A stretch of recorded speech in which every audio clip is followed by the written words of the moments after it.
లోగిళ్లలో జరుపుకునే అతిపెద్ద పండగ మకర సంక్రాంతి.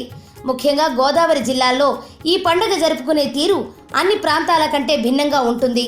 అందుకే వివిధ రాష్ట్రాల నుంచి సంక్రాంతి సంబరాలు చూసేందుకు ప్రజలు తరలివస్తుంటారు.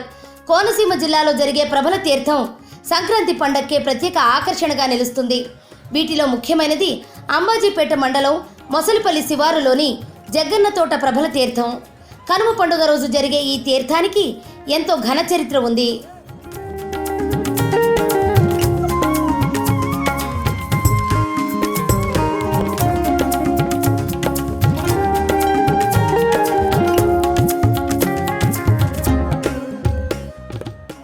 ఏకాదశ రుద్రులు లోక కళ్యాణార్థం ఏటా కనుమ రోజున జగ్గన్న తోటలో సమావేశం అవుతారని ప్రతీతి.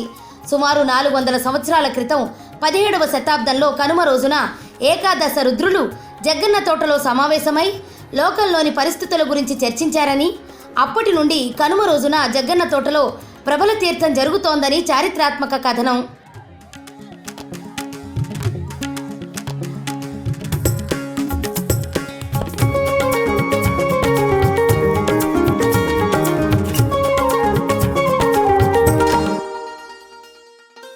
సంక్రాంతికి 10 రోజుల ముందే ప్రభల తయారీ మొదలు పెడతారు.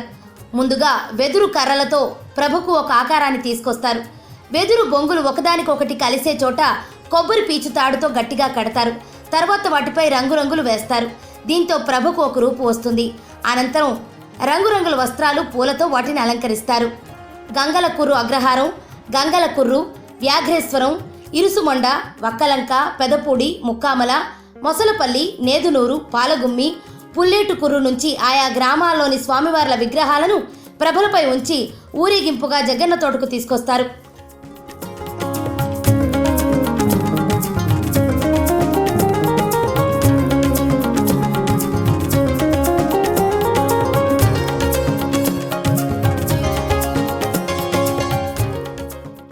భారీ బరువుండే ఈ ప్రభలు ఒక్కసారి పైకి ఎత్తుకున్నారంటే గమ్యస్థానానికి తీసుకొచ్చే వరకు దించకూడదు. దీంతో 20 నుంచి 50 మంది వరకు ప్రభలను మోస్తూ తీసుకొస్తారు. పంట పొలాలు, పిల్ల కాలువలు దాటుకుంటూ కౌశిక నది మీదుగా జగ్గన్న తోటకు ప్రభలు చేరుకునే దృశ్యాలు ఖచ్చితంగా చూసి తీరాల్సిందే. జగ్గన్న తోటలో ఆ ప్రభలకు పూజలు నిర్వహిస్తారు. తీర్థం పూర్తయిన తర్వాత అదే రోజు రాత్రి ప్రభలను ఆయా గ్రామాలకు తరలిస్తారు.